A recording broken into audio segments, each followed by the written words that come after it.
In this video, I'm going to come clean about probably the most important thing I've ever learned in my life: the daily practice of simple meditation exercises.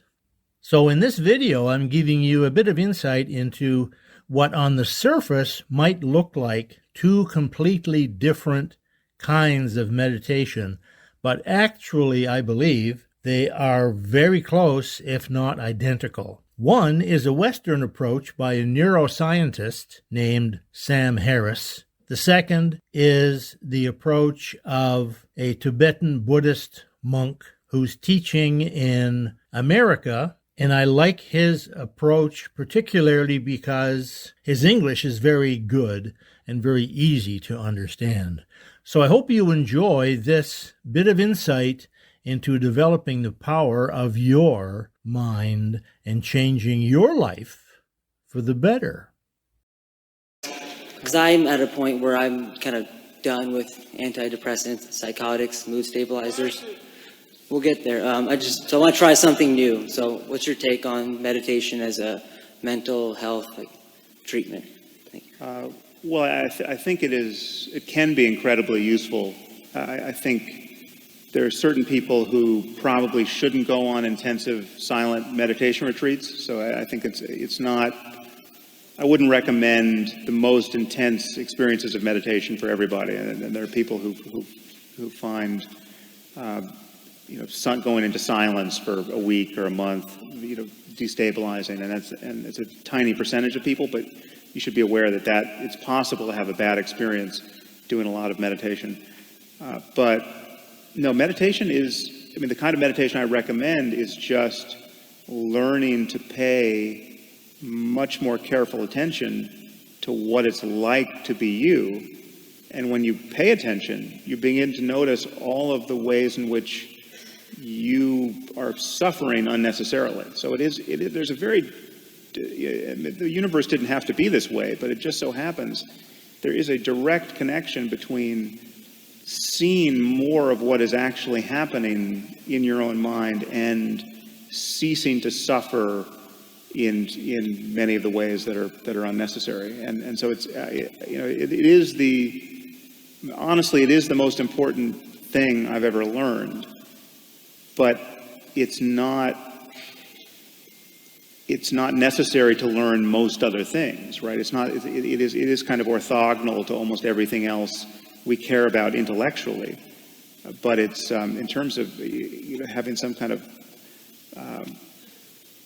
it's not that I don't suffer in all of the ordinary ways I suffered before I learned to meditate, but the half-life of suffering, the half-life of something like anger or anxiety or embarrassment or fear or whatever the negative mindset is, it's cut way down, and also the behavioral consequences of those negative emotions are the door is closed to those. I mean, when you think of the difference between being angry for 10 seconds and then actually letting it go, and being angry for an hour, right? It's an enormous difference, because in that hour you can get up to doing all kinds of life-deranging things on the basis of anger and feel good about doing those things, right? Because you damn well should be doing those things because you're pissed, right? And so just shortening the time course of all of these negative states is an enormous benefit, and meditation is a great tool for that.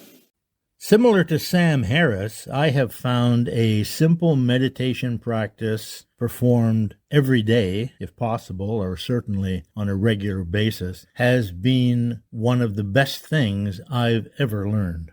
And in the process, I came across what I consider one of the best books ever written. It's a Tibetan Buddhism text written in the 9th century.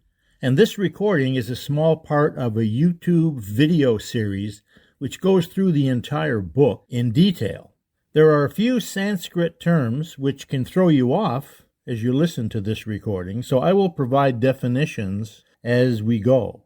But pay attention to the fact that he talks about meditation as a way of understanding yourself at a deeper level and clearing up the problems in your life.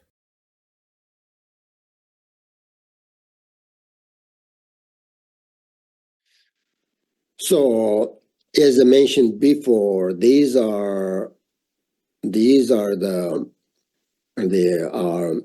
traditional methods for gather and merit.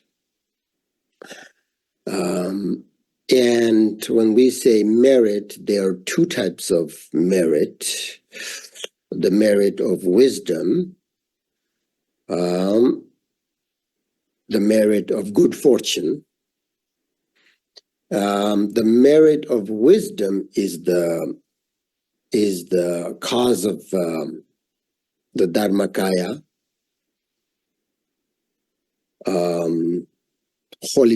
the Buddha's holy mind, secret mind. Here, sometimes say the ultimate bodhicitta.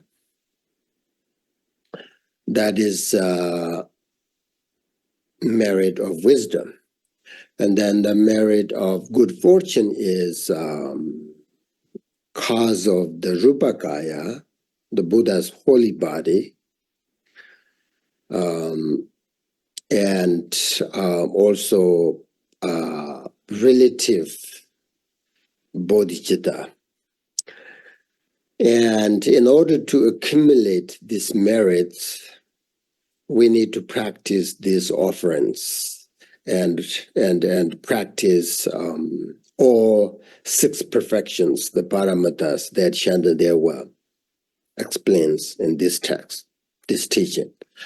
So therefore, Shantadewa teaches here in this second chapter. We finished the first chapter, so the second chapter, he teaches the accumulation of merit, the purification of negative karma, and the confession of negative deeds, which are as I said, the causes and conditions for generating bodhicitta. Bodhicitta never ever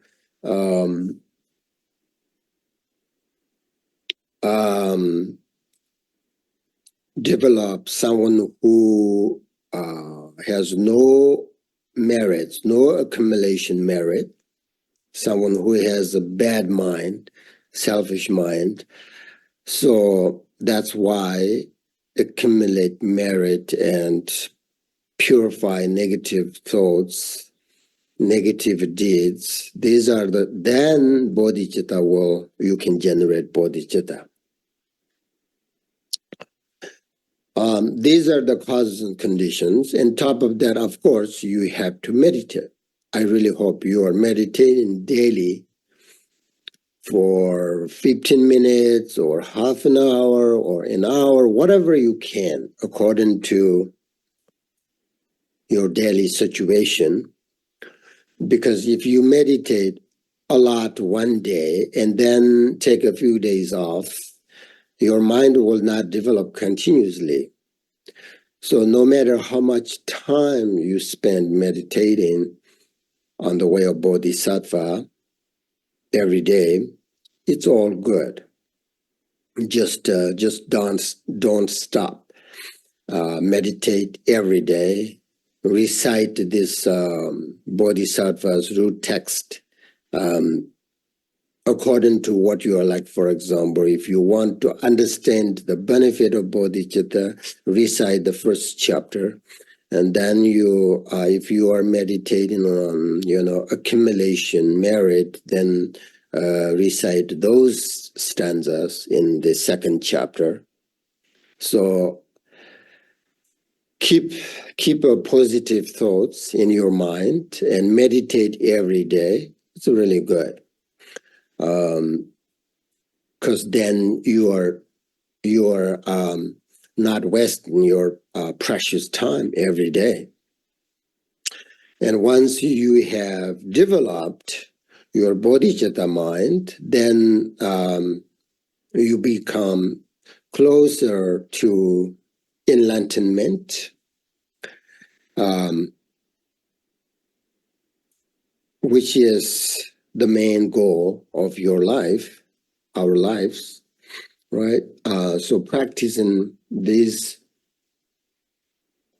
help prepare your mind for all the realizations of the path, and this makes your meditation much more effective and beneficial, because this meditation experience give a positive attitude, and as a result, you avoid creating negative actions. You're always careful to practice Dharma and avoid creating negative karma. So therefore, all your actions become cause of enlightenment once you generate bodhicitta, because bodhicitta really takes care of your actions, and your action becomes, part of the enlightenment. So practice every day, recite the stanzas every day.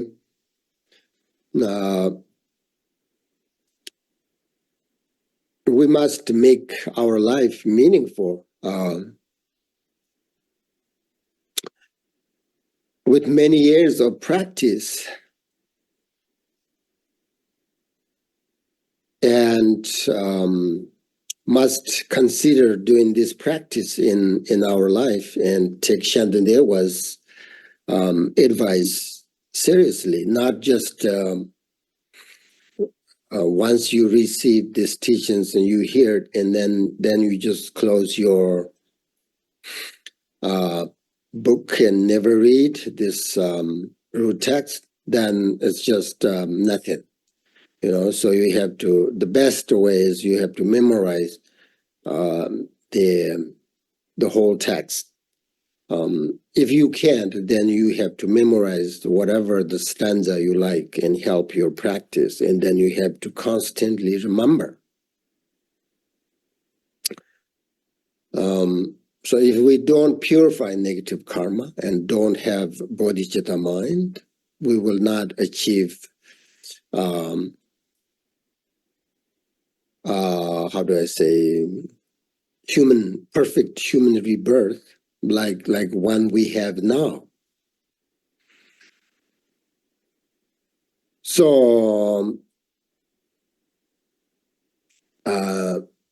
my motivation was, to teach these teachings.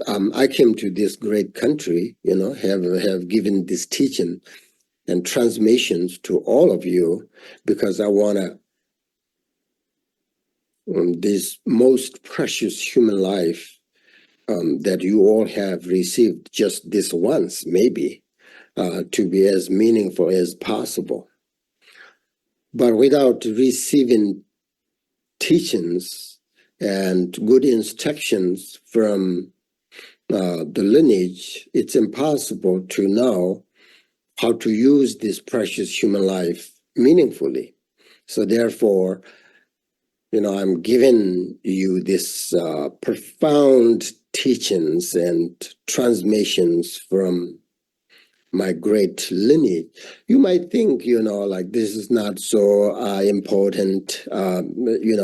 People these days, like somebody give like empowerments and give like Dzogchen teachings, then you just think, oh no, this is so important. But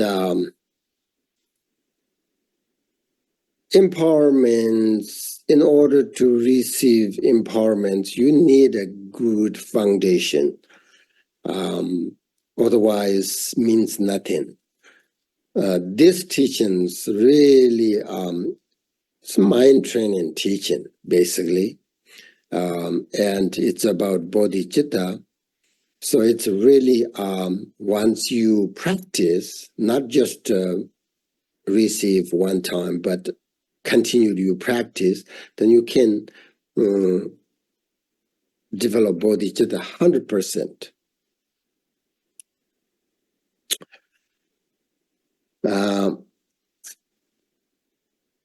So that's why, I really want way of Bodhisattva. This teaching is very special. I think you are very lucky to receive this teaching if you don't miss it. I have I have lots of experience. These teachings from my, like I received many times. This teaching from my teachers. So that's why, given this profound teaching from my great lineage, that's why, otherwise,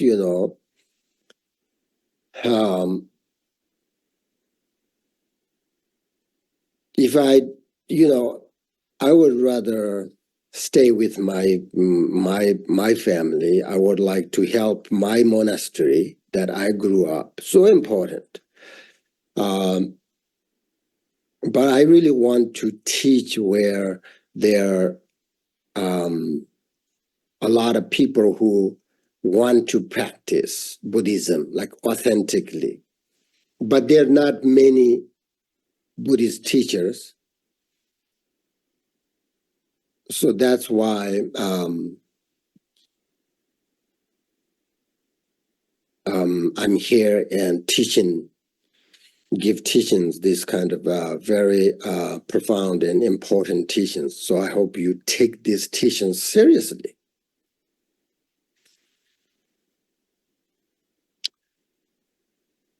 My goal was that I wanted to become a Buddhist teacher since I was like very young, like 10, 13 years old. Therefore, I studied very hard every single day with my great teachers for almost 30 years. And now I kind of achieved my goal. So I'm very, the main thing is my great teachers give me this sort of the permission, to give these teachings. So I'm very happy to have this opportunity, and I have some sort of experience about bodhicitta, not just the intellectual only. And I have that kind of capacity to help people and bring them into this path, and guided them as much as I can. But that's my responsibility. But that's, if you don't practice, then it's just nothing. It's just a waste time, almost.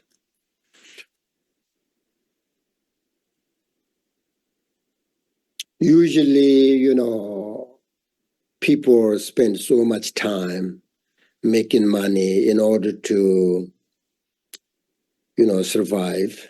It makes sense that we need to have a long and healthy life. But at the same time, without satisfaction in our minds, all this great effort is, I think, almost meaningless unless we do everything with compassion and love, bodhicitta, and wishing to benefit all sentient beings. Then, of course,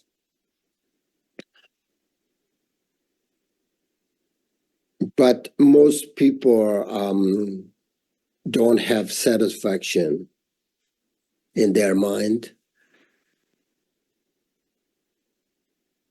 For example, if I live, another 40 years,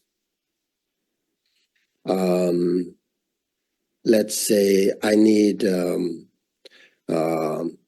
maybe 40 shirts or 40 shoes. But people are like planning, maybe 400 shoes for 40 years. because of without satisfaction. So then lots of worry, stress, all these things, right? If you live 40 years and you need a 40 shoes, 40, whatever, pens, whatever, that's not that difficult. But people think, oh, that's not enough, this is not enough.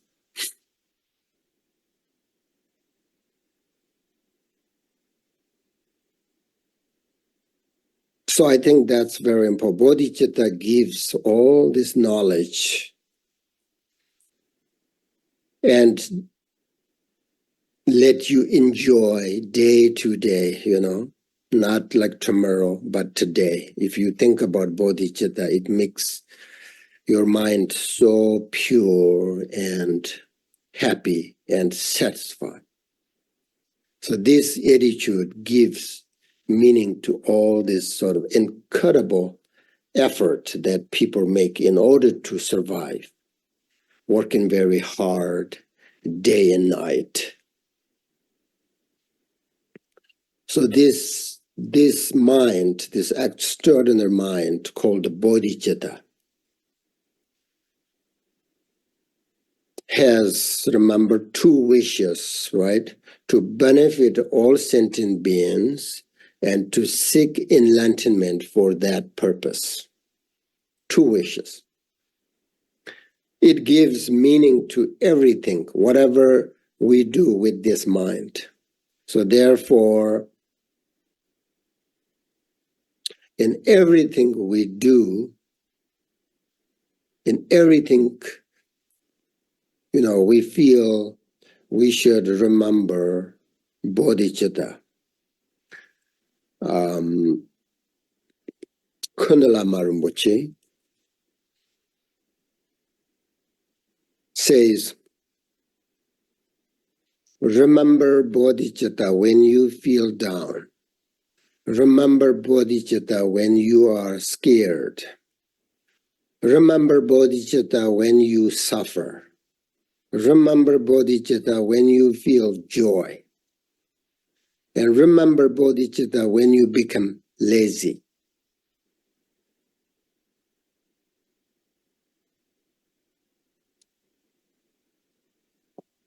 We need this kind of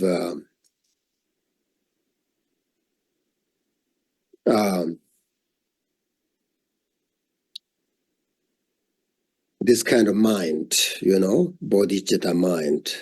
So then no matter when you are unhappy, when you are happy, all the time you remember bodhicitta, then, it's very meaningful. So, yeah, so that's that. Remember, correct your motivation.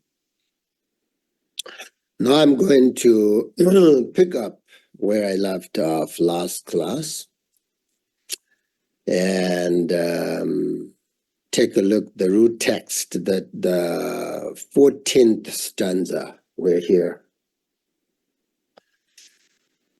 Tongsam kun the tung dangwa ye tum chok nam ji tawang nam ji ke serjang zoma shidar shi patar wachang barwa tedak super jers. So it says, with supreme fragrant perfumes that gently permeate throughout a virulent words, may I anoint the bodies of all the Buddhas, gleaming bright like burnished gold, refined and cleansed. So remember, in this second chapter, we have a different kinds of offerings, right? And many of these offerings have symbolic meanings in Buddhism. For example, like flowers represent the qualities of the Buddhas, bodhisattvas. For example, light symbolizes wisdom. For example, perfume represents joyful effort that is the heart of enlightenment, bodhicitta. It also indicates great respect, faith, and confidence and devotion and the holy beings like Buddhas and Bodhisattvas. So here we offer this most beautiful perfume to the Buddhas and Bodhisattvas' body so that all sentient beings, include ourselves, purify all the negative thoughts and karma that we accumulated through our bodies. And also so that all sentient beings achieve the pure and noble body like the Buddhas and Bodhisattvas. The result of this merit is achieving the Dharmakaya, the holy mind, the secret mind, the nature mind, and achieving the Rupakaya, the holy body, pure body, beautiful body. So as you know, the Buddhas, I told you many times, when we make these offerings, like Buddhas, Bodhisattvas, they don't need these offerings, but our mind can change through this practice if you really do correctly. I've taught like how to make offerings, right? The last in the beginning of this chapter. So we practice and accumulate merit, right? So that is the cause, the causes and conditions in order to develop bodhicitta. This self-centered mind, the selfish mind, controlled by ignorance, attachment, anger, and so forth. That is because we lack the real practice of Dharma and ability to keep the mind pure and peace. What we really want is peace and happiness. So the main point here is that the very essence of this practice is to change our self-centered mind, subdue our selfish mind. That is the point. So therefore, accumulating merit through these Shantadeva's, instructions, the offering practice can cause us to develop a good heart in our daily life, so that our action will be positive and we become a good human being. That is the point. Okay, now the next 15th stanza. Towan chunin chola yedon meto mandara dan padma dan upper lasuk tajim tamchit dan chawa bella yon namjin chud. It says, to the lords of the sage, Tawang, Buddhas, basically sages, Buddha, the supreme objects for offerings, I offer every beautiful flower, such as Metok Mandara Tampa Mandarava flowers, lotus flowers, Utpala flower, Pala Soktishim Tamchit, and other sweet smelling flowers. I have one here,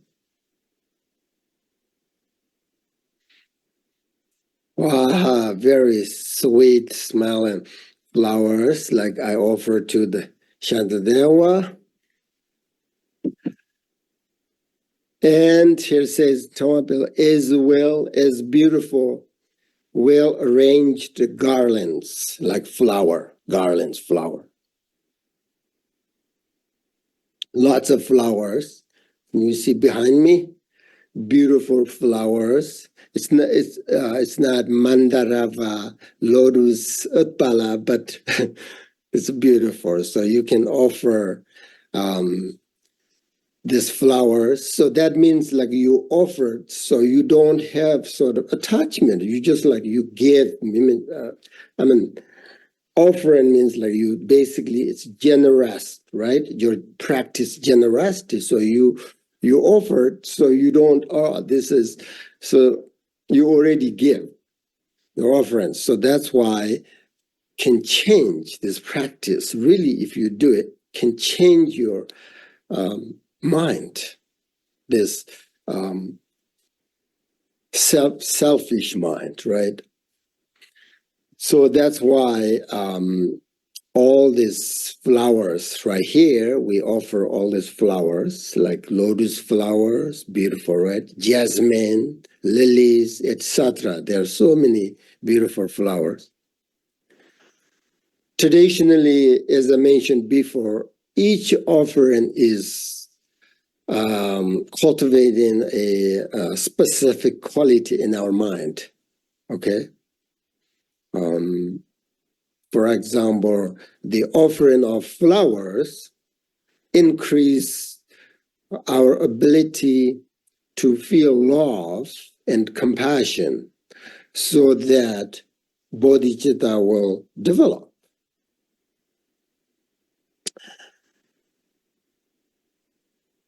And here, like we're offering the flowers, as you know, these flowers have beautiful colors, sweet smells, and we also offer here beautiful, and Shantadewa says, well arranged garlands of sort of different kinds of flowers.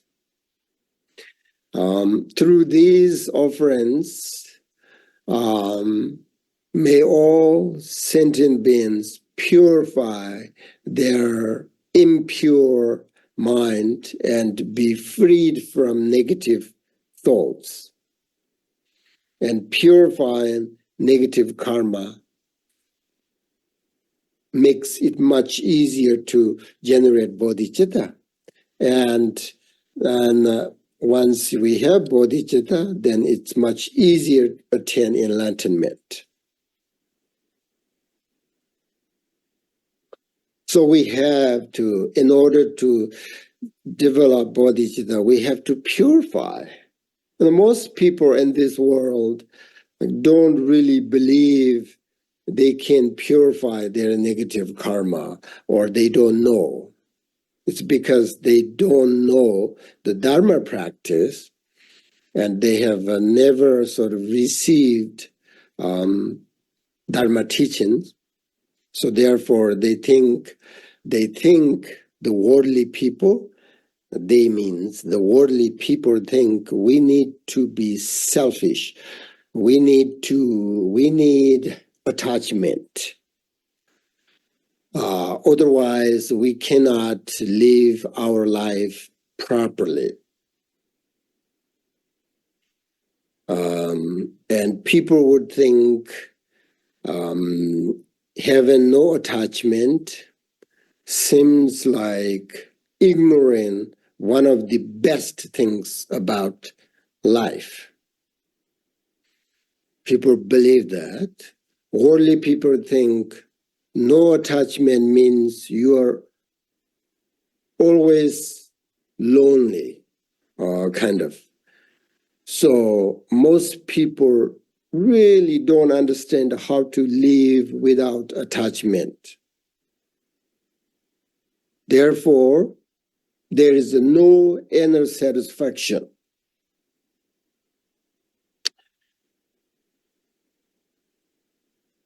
unfortunately, most people don't understand the true essence of living a life free of attachment. Just don't understand.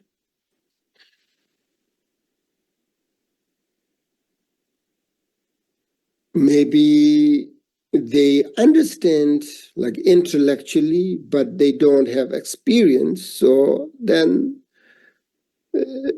people think it's impossible to get rid of attachment and have a happy life. But when we are free from worldly attachment, we are free from, that means we are free from grasping. For example, when we are free from anger, we are free from enemies, either inside or outside the enemies. We don't have enemies if we are free from total sort of anger.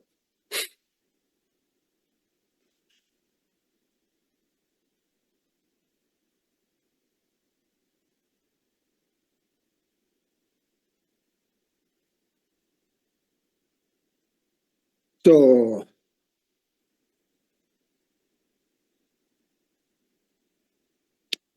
teachers always say that to never get too attached to someone or something, because attachment leads to expectations, huge expectations, and then expectations lead to disappointments.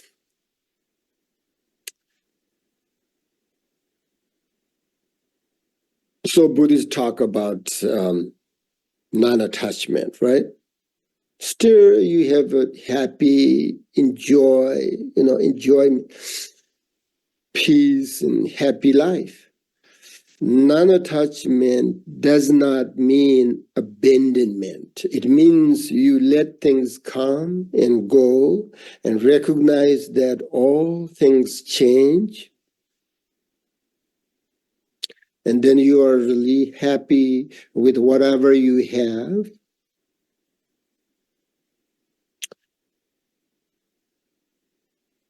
You can have love without clinging to it, because that's the best love and no grasping. So what we need to do is change our way of thinking and develop more wisdom. Not eliminate all external things. Every happiness up to enlightenment comes from understanding the secret of our mind. That's why we need to study and we need to practice. Shantideva said that within the same situation, exactly same situation, two people can experience two completely different worlds. One positive and enjoyable, the other negative and terrible. It's because one understands the secret of mind, the other doesn't. That's why you feel different. You experience different worlds, even though you have same situation. So we have to understand our mind. But without the Dharma practice, I think it's impossible to understand the secret of this mind. If you understand the nature, the secret of your mind, you can build your inner world and make your life so happy. And you don't need to blame your outer world and make your life sort of unhappy. So, life is, I think, really important and beautiful. Every one of us, getting older and older, and each and every day, each and every minute, each and every hour, getting older and closer to the death. Every minute, every second, which is a natural process. Nothing can stop it. It's a natural, right? But what we can do is use our lives properly and meaningfully. That's that's in our hands. We can do that. We can make our life happy every day.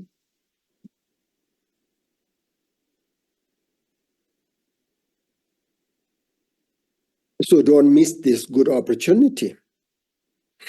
I conduct a live Q&A session every Saturday at 10 a.m. Pacific for people that are interested in my books and my online videos. And you can join us. Just go to mindtimeandpower.com and click the link. You can get a free book if you pay the shipping. And if you follow the links, you can join our online community to get online coaching.